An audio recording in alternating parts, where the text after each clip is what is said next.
أعوذ بالله من الشيطان الرجيم. بسم الله الرحمن الرحيم. الرحمن علم القرآن خلق الإنسان علمه البيان الشمس والقمر بحسبان والنجم والشجر يسجدان. الرحمن رحمان ہے، علم القرآن اس نے قرآن سکھایا، خلق الانسان اس نے انسان کو پیدا کیا، علمہ البیان اور اس نے اسے بیان کرنا سکھایا، بولنا سکھایا. الشمس والقمر بحسبان، سورج اور چاند حساب کے لیے، والنجم والشجر یسجدان اور ستارے اور درخت سجدہ کرتے ہیں، یا بیل بوٹے اور درخت سجدہ کرتے ہیں. یہ سورہ رحمان مکی صورت ہے اور جو اس وقت نازل ہوئی تھی جب مکہ میں بڑا مشکل دور سے حضور اکرم صلی اللہ علیہ وسلم اور صحابہ اکرام گزر رہے تھے.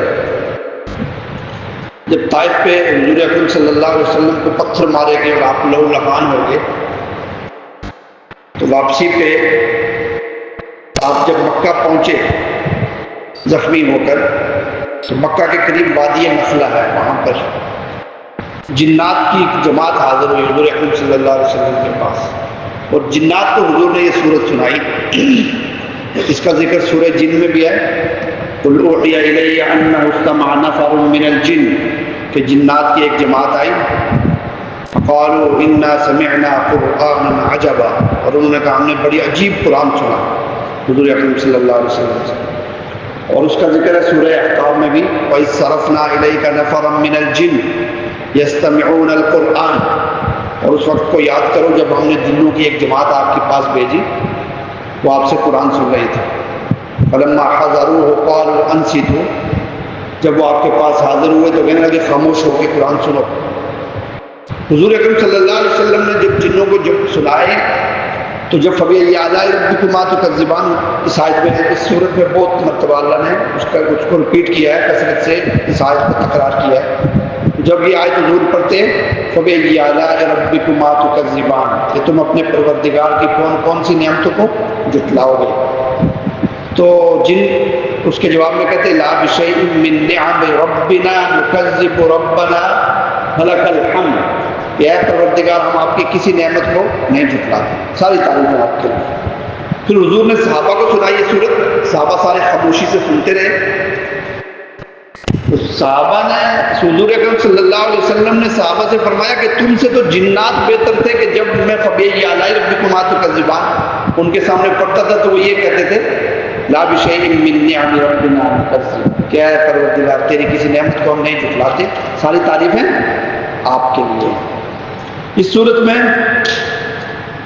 دو تین خاص باتیں ہیں. ایک یہ کہ اس صورت میں اللہ تعالیٰ نے بیک وقت انسانوں کو اور جنوں کو مخاطب کیا، دونوں کو. فَبِأَيِّ آلَاءِ رَبِّكُمَا، کما کا مطلب ہے انسانوں اور جنوں، تم دونوں اپنے پروردگار کی کون سی نعمتوں کو جھٹلاؤ گے. انسانوں اور جنوں کو بیک وقت جس طرح اس صورت میں مخاطب کیا، قرآن کریم کی کسی دوسری صورت میں مخاطب نہیں کیا. دوسری خصوصیت یہ ہے کہ اس میں بار بار اللہ تعالیٰ فَبِأَيِّ آلَاءِ رَبِّكُمَا تُكَذِّبَانِ اس کو رپیٹ کر رہے ہیں اور شکر کی دعوت دے رہے ہیں. فصاحت اور بلاغت اللہ تعالیٰ نے اس صورت میں وہ رکھی ہے، ایسے الفاظ ہیں کہ ان کا ترجمہ کرنا کسی کے بس کی بات نہیں ہے، اور اس تاثیر کو علماء لکھتے ہیں کسی ترجمے میں منتقل کرنا کسی کے بس کا کام نہیں ہے. اسی طرح اس لیے حضرت علی رضی اللہ تعالیٰ عنہ نے اس کو نبی کریم صلی اللہ علیہ وسلم سے روایت نقل کیا ہے. رحمان قرآن کی دلہن ہے، سورہ رحمان قرآن کریم کی دلہن ہے، اور اس کا آغاز اللہ تعالیٰ نے الرحمن سے کیا. اور حضور اللہ تعالیٰ کے جو صفاتی نام ہیں، صفاتی ناموں میں دو نام سب سے زیادہ قرآن کریم میں استعمال ہوئے ہیں، رحمان اور رحیم۔ بسم اللہ الرحمن الرحیم، الحمدللہ رب العالمین، پھر الرحمن الرحیم۔ اس کو سب سے زیادہ اللہ تعالیٰ نے قرآن کریم میں رحمان کو اور رحیم کو ذکر کیا ہے۔ اور مشرکین مکہ کو اس نام سے بڑی چڑ تھی، رحمان سے، اور وہ کہتے تھے کبھی اللہ کی عبادت کا حکم دیتے ہیں، کبھی رحمان کی عبادت کا حکم دیتے ہیں۔ قرآن کریم میں اللہ تعالیٰ فرماتے ہیں وَإِذَا قِيلَ لَهُمُ اسْجُدُوا لِلرَّحْمَانِ، جب ان سے کہا جاتا ہے کہ رحمان کو سجدہ کرو، قَالُوا وَمَا الرَّحْمَانُ، وہ کہتے ہیں رحمان کون ہے، ہم رحمان کو نہیں جانتے۔ اسی لیے صلح حدیبیہ میں جب حضور اکرم صلی اللہ علیہ وسلم لکھا رہے تھے بسم اللہ الرحمن الرحیم، لکھا آپ نے، اے رحمان کون ہے، رحمان کو ہم نہیں مانتے۔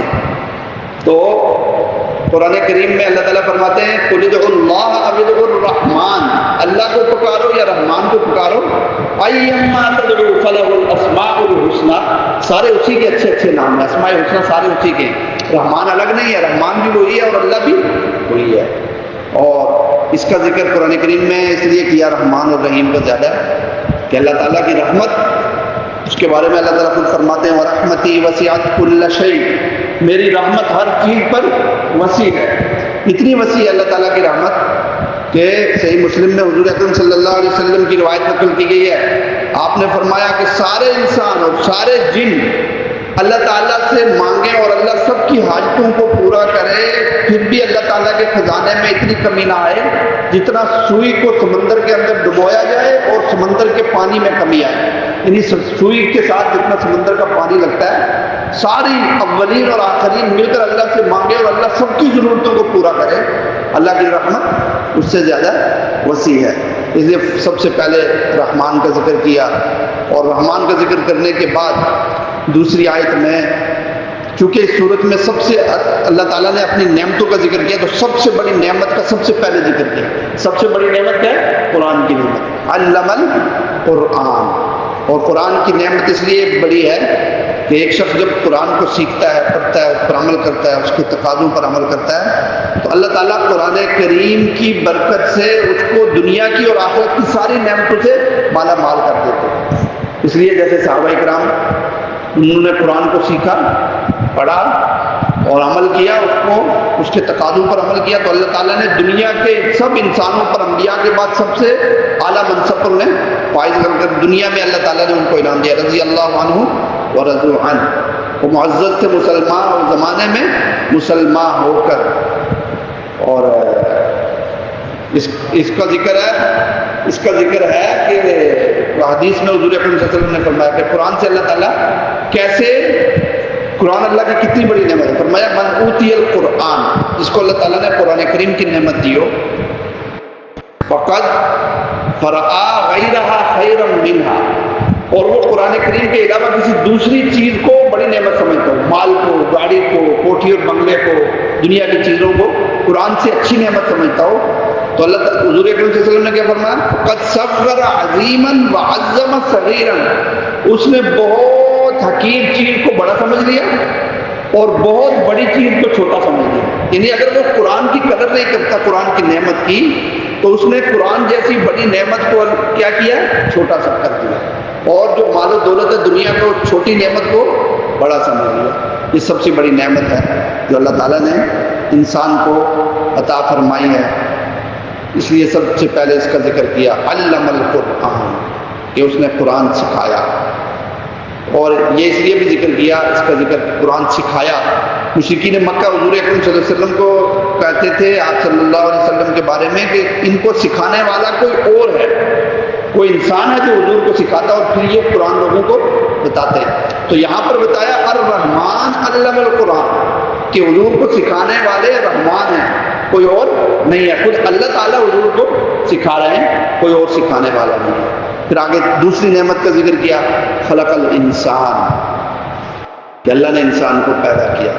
قرآن کریم میں اس کی تفصیل جگہ جگہ پر ہے کہ اللہ تعالیٰ نے کس طرح پیدا کیا، مٹی سے پیدا کیا، خلق الانسان من طین، حضرت آدم علیہ السلام کو، اور مٹی کے اندر مختلف مراحل سے گزارا، اس کا ذکر ہے قرآن میں، خلق الانسان من صلصال کالفخار، اور ٹھیکری سے، پھر کھنکھناتی مٹی سے، پھر اس کو کیچڑ سے، پھر اس کو گوندھ کر، اس کا خمیر گوندھ کر پھر اس سے بنایا انسان کو، اور پھر آگے انسانوں کی نسل چلائی. ثم جعل نسلہ من سلالۃ من ماء مہین، اس کے ایک نطفے سے اس کی نسل چلائی، اس کو ماں کے پیٹ میں منتقل کیا، اور پھر اس کے 5-6 مراحل جن کا ذکر اللہ نے قرآن کریم میں جگہ جگہ کیا.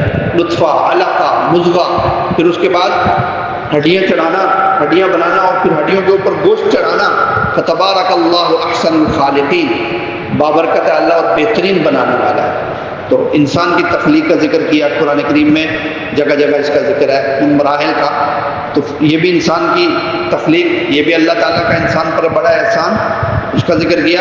پھر اس کے بعد ایک اور خاص نعمت فرمایا علمہ البیان، اللہ تعالیٰ نے انسان کو بیان، اپنے ما فی الضمیر کو بیان کرنا، بولنا سکھایا. یہ اللہ تعالیٰ کی بڑی نعمت ہے. آپ دیکھیے دنیا میں کوئی اور مخلوق اپنے ما فی الضمیر کا اظہار اس طرح نہیں کر سکتی جس طرح انسان کرتا ہے. چھوٹا بچہ ہے، اس کو بولنا نہیں آتا تو کتنا مشکل ہوتا ہے والدین کے لیے. جب اس کو کوئی تکلیف ہوتی ہے تو والدین نہیں سمجھتے کہ یہ کیوں رو رہا ہے. اسی طرح دیگر جو جاندار ہیں آپ ان کو دیکھیں کہ جب وہ اپنے چیز کو، اپنے تکلیف کو بیان نہیں کر سکتے، اپنے ما فی الضمیر کو بیان نہیں کر سکتے جس طرح انسان کرتا ہے. یہ اللہ تعالیٰ کی نعمتوں میں سے بڑی نعمت ہے. اس میں بولنے کی صلاحیت بھی ہے کہ جو اللہ تعالیٰ نے عطا فرمائی ہے، اور اس کے اندر انسان کو اللہ تعالیٰ نے انسانوں کو جو مختلف زبانیں دی ہیں، دنیا میں ہزاروں زبانیں ہیں. جس طرح ہماری اردو زبان ہے، اس طرح دنیا میں ہزاروں زبانیں ہیں. یہ ساری اللہ کی قدرت کی نشانیاں ہیں. اللہ تعالیٰ فرماتے ہیں وَمِنْ آیَاتِهِ أَنْ خَلَقَ وَاخْتِلَافُ أَلْسِنَتِكُمْ وَأَلْفَانِكُمْ، اس کی قدرت کی نشانیوں میں سے یہ ہے کہ اس نے تمہارے ہر ایک کے رنگ بھی الگ بنائے اور تمہاری زبانیں بھی الگ بنائیں. ہر ایک کی زبان دوسرے سے اتنی مختلف ہے کہ بعض اوقات کسی زبان کا ایک لفظ بھی دوسرے کو سمجھ میں نہیں آتا.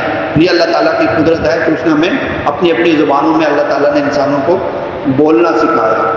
اور اس لیے علماء نے لکھا ہے کہ قرآن کریم میں یہ اللہ کی نعمت ہے جس کا ذکر اللہ نے کیا کہ اللہ نے انسان کو بولنا سکھایا. قرآن کریم میں اللہ تعالیٰ نے یہ بتایا کہ بولنا کیسے ہے زبان سے. قولوا للناس حسنا، اچھی بات سے، ہمیشہ دوسروں کو اچھی بات زبان سے کرنی ہے.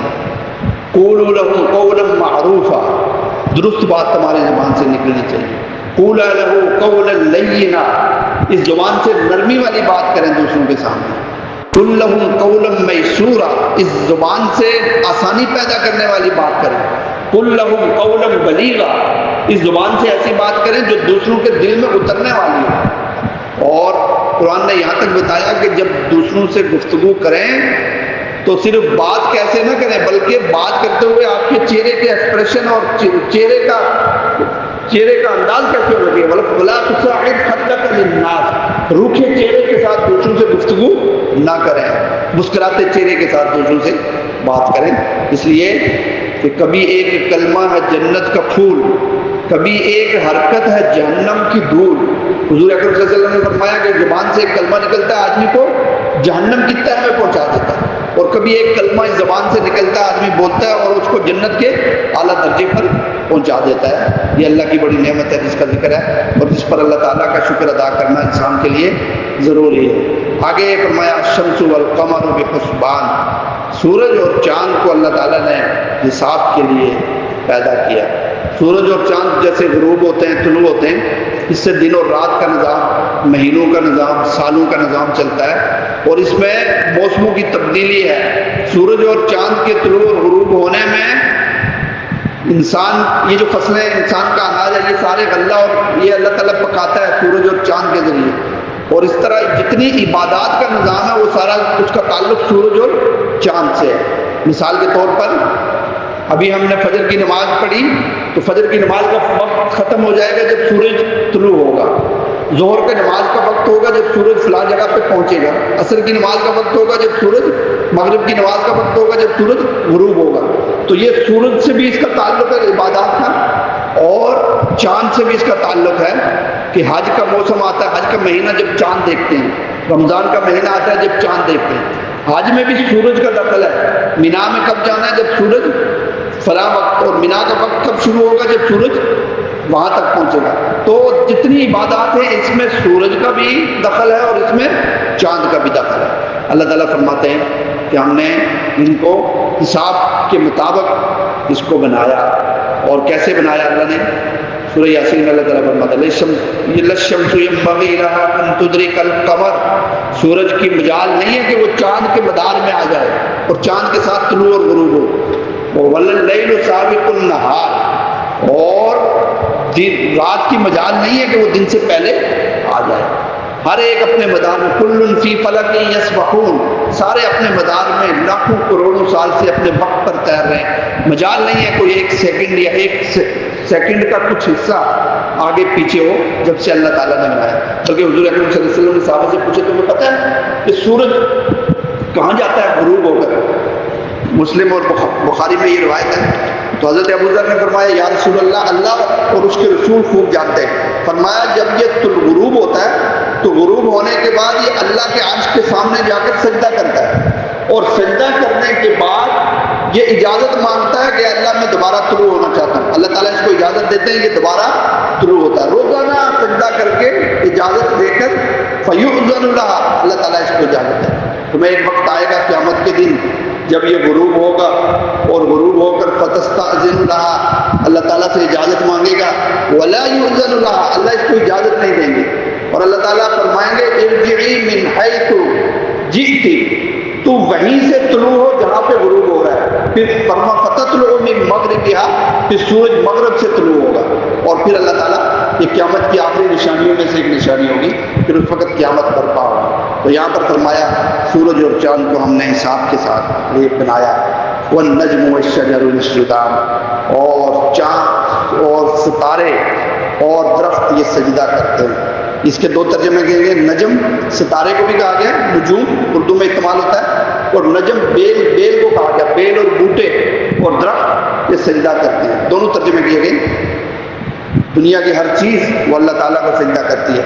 قرآن کریم میں اللہ تعالیٰ فرماتے ہیں أَلَمْ تَرَ أَنَّ اللَّهَ يَسْجُدُ لَهُ مَنْ فِي السَّمَاوَاتِ وَمَنْ فِي الْأَرْضِ وَالنُّجُومُ وَالْجِبَالُ وَالشَّجَرُ وَالدَّوَابُ وَالْأَنْعَامُ، اللہ کی ہر چیز اللہ تعالیٰ کے سامنے سجدہ کرتی ہے، ستارے، سورج، پرندے اور پہاڑ، ساری مخلوق اللہ کی عبادت کرتی ہے۔ اس لیے علماء نے لکھا ہے کہ یہ جو پہاڑ ہیں یہ تحیات اور تشہد کی شکل میں اللہ کی تسبیح بیان کرتے ہیں۔